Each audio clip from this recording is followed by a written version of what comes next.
Greetings, friends. My name is Kirsten. By the way, I just looked at my YouTube analytics for the first time in way too long, and I realized a lot of you guys who watch my videos are totally new to my channel. So, if you don't know me, I'm Kirsten. I'm a former professional dancer and one of those rare unicorns who trained professionally at a year-round program. I did a dance major in college and I dance professionally, and now I work as a mindset and transition coach for dancers who are struggling with their confidence or have no idea what to do next after ballet. So I make weekly videos to support all of you along in your dance journey because I know it can be wonderful, but it can also be confusing and discouraging at times. So what I'm here to talk about today might seem slightly discouraging at the onset, but if you are interested in sticking around and knowing me, you will learn that I never just leave things in a negative way. So this video titled "You Won't Make It as a Dancer If ...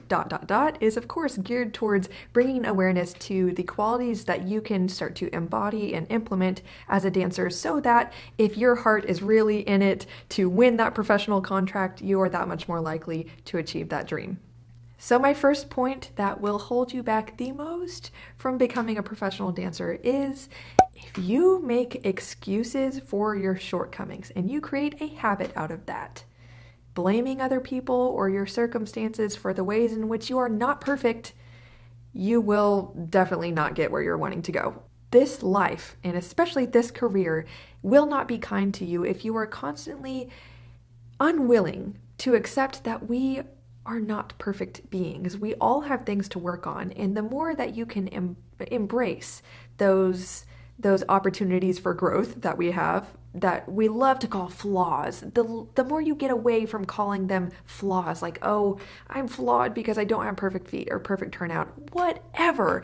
Every person has barriers between them and their goals. That's what makes life interesting, and that's what brings out more and more of your character, the thing that really matters in this life, that you become that person you're supposed to become through your journey, and you don't become that through ease, and you certainly don't become that through blaming other things, people, circumstances, stuff you're not in control over for your lack of results. That only gets you further and further away from your goal. So you have to be comfortable with saying, yep, I'm not perfect, but I'm going to work on those things. I'm excited to see progress on those things, and I am just excited for the progress I'm going to make. That's what I'm here to do. I'm not going to hide in the back. In the meantime, you just go for it and just realize that you might think that people are looking at you and thinking, oh my gosh, she's not perfect. Everyone's thinking about themselves. So seriously, it is actually egotistical to think that everyone cares that you don't have perfect feet or turnout or perfect body. You know, I'm just going to say it. You got to get over it, honey. No one has perfection.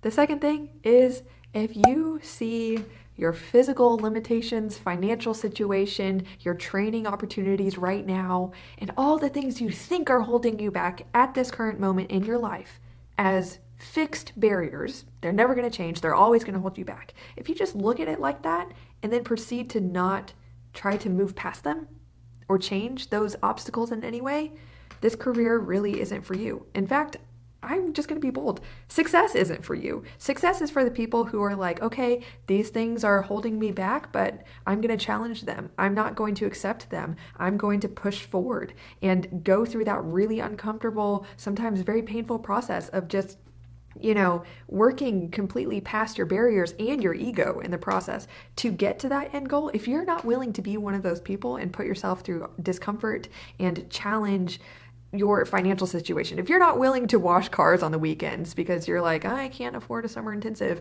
I can't afford to go audition, have you tried to afford it? I mean, I'm not by any way trying to disrespect people who legitimately feel very, very stuck in their finances and come from very little means. But you guys, it's crazy. I see people walking around in Yumiko leotards in the studio telling me they don't have the money for this or that, or they don't want to invest in this or that. Meanwhile, their parents still support them. I'm like, okay, have you asked for this or that? Have you tried to pick up another side hustle? Like, have you tried to change that at all? And a lot of people, for them, the answer is no. So if you're one of those people and you just perceive obstacles and you're like, nope, they're done, I'm not going to do anything about it, that's not good. Okay, this third one will probably hit home for a lot of you. This is something that just comes from our culture. the ballet industry that I love, but I also love to hate and I want to change. And this is that if you are motivated by fear of failure and hatred of yourself, you will only work yourself into destruction. Honestly, I've seen it ruin so many dancers and steal the joy that inspired them to chase this career in the first place. It just robs you of all health and happiness, truly.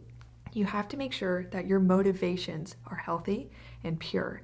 And you have to really love this career. You have to really love the practice, the journey to the stage, the process, the triumphs, and the really hard moments. You've got to love all that for the greater purpose of just knowing that this art form is a part of you. It's an expression. It's a way of serving the world through inspiration. It's a way of making the world more beautiful. However you decide to, make dance a part of your identity or your further mission in this life, you have to want it for those things, okay? It's way too hard to do anything less. The fourth thing is that if you are completely unwilling to receive feedback and change your approach with a good dose of humility, this career is going to be either very hard for you or impossible. You have to be totally okay with hearing some tough feedback. You have to be okay with knowing that you don't know everything and you are not perfect and you have things to work on. I know it can be hard sometimes, especially when you feel insecure and you're just like really holding on to whatever you think you're good at. And if someone comes along and challenges that, especially if they don't say it very kindly, that's really hard. I know. And in my work as a coach, I support people through that. So I understand it's not easy to take. And some teachers are very mean about it, okay? I understand this. But you have to be okay with taking it and knowing that who you are is not in your image. It's not in the image you're trying to protect by ignoring feedback.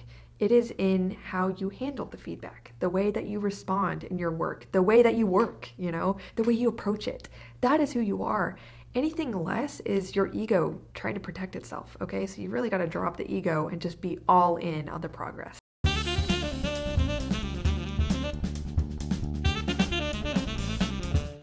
The fifth thing is that if you rest on your laurels, whether that be you've gotten into a really good summer program or year-round program, you get a lot of praise from a specific teacher, you have an excellent body for ballet. If you rest on that and think that it is a substitute for hard work and humility and just constant striving towards improvement, then you can really only make it so far. I don't think I have to say much about this, but if you are just constantly resting on someone else's approval, something that you're not really in control of, like the body you were born with, or the pride that you're able to sustain from getting into a certain program, if you are hiding behind that, it will prevent you from doing the work necessary to continue to improve. You just always have to approach each day as a fresh, clean slate, and I don't really like to say prove yourself, but act out who you really want to be. The highest self that is within you. Act that out every day. And just remember that especially if actually yesterday or last week or the last month or year has been really hard for you, tomorrow is a new day. And you can act in alignment with who you want to be, not the person that you're not totally proud of from the day before. The sixth thing I want to mention is that if you resist any sort of balance in your life, if you refuse to explore anything outside of ballet, or if you find yourself unable to leave the studio and just be you, not be the dancer you all the time, that lack of balance in your life will come back to get you later. I really hate to feel like I'm inspiring fear in people, but truly it is so important to know that you are a dancer, but you're also a person. Dance is a beautiful part of your life, but it's also something you do that your identity aligns with, but it is not all of you. The results you're getting in dance is not all of you. There is so much more to life and to explore within yourself than just what you do in the studio. And so I would really encourage all of you to seek a balance, to not give up hard work or anything like that, or, be any less obsessed with ballet. But there's a distinction. You don't need to be desperate and give your entire life to this art form, because ultimately you'll find that it might give back to you emotionally in a lot of ways, but ballet is really hard. It won't give back everything to you that you give to it. And so give your heart to it, give your devotion to it, but your entire being, no. There's more to you than what you do in the studio. So explore other interests. Be curious. Have conversations with people who aren't dancers. Just know that there's a bigger world around you than just the dance world.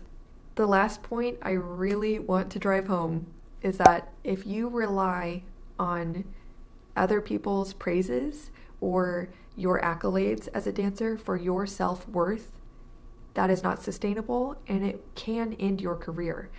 Rightly so. The universe knows that that is not what leads to a happy life.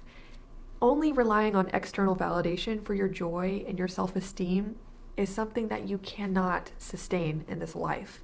So you have to be connected to the joy that dance brings you just for the action of it, just for the opportunity to do it every day or a few times a week, whatever you're doing right now.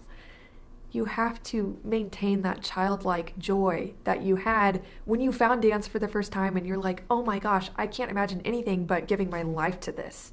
Not out of fear, but out of just such inspiration and connectedness to this art that somehow is just tied to an identity that you have. It becomes a part of you. You have to let that joy carry you. You have to be so in love with the journey, the process, the in-between moments when you just delight in the feeling dance gives you. If you rely simply on the praises you get from other people or the parts you get, what happens if an injury takes that away from you? What happens if you have to stop? What happens if you go to a studio or a company where you don't get a lot of praise, which will happen to all of us at some point? It destroys you. And so you have to have that stability from within, that kind of glow and joy from within that can take you through anything, because this career is hard. You will have hardships. Seriously, it's just a really difficult career, but it is worth it if you're in it for the right reasons. So I just want to say before I leave you that if you feel like you are really struggling with the points I mentioned today, and you know that you spend more of your energy fighting against yourself and your negative thoughts and your low self-esteem than you actually are able to put into your dancing, we both know that's unsustainable. That's no way to live. Dancing is way too much of a joy and a gift to live like that consistently. We also all know that dancing professionally takes a tremendous amount of confidence to be good at, to be noticed. You have to first, like I always say, believe in yourself. Hire yourself. Would you give yourself a contract? Honestly, be honest with yourself. Until you fully can say, yes, I would, and I am hot stuff, okay? And not in an egotistical way, but just a deep sense of knowing that you're good. Until that day comes, chances are someone else won't choose you. So if you're just constantly spiraling down into negative thought patterns, I want you to know that breaking that cycle is 100% possible. This is actually a process I've walked dancers through before. I consult with dancers one-on-one to increase their confidence and their sense of worth by identifying and disabling old destructive thought patterns. And the amazing thing is that as you go through this process of self-discovery, I also equip you with tools to sustain the mental model that we create, the way of living and the way of being and thinking that supports the success you're longing to see. You can expect to immediately feel a weight lifted off your shoulders, more competent, confident, and ready to go achieve your goals. Put yourself out there, face failure if you need to, which we all will, just so that you can be that last girl standing, quite honestly. You'll feel more in control of your thoughts and your outcomes and less affected when things don't go your way.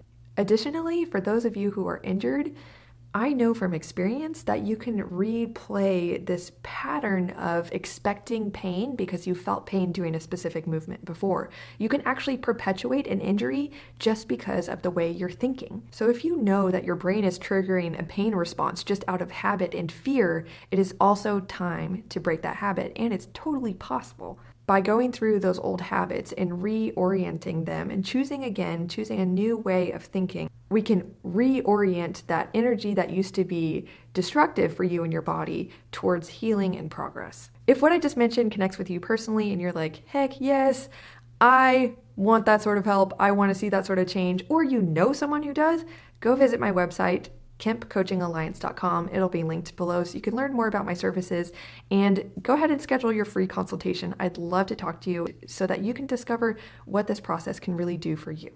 Anyway, I've talked enough. Remember to subscribe if you haven't already, and I will see you soon. Bye.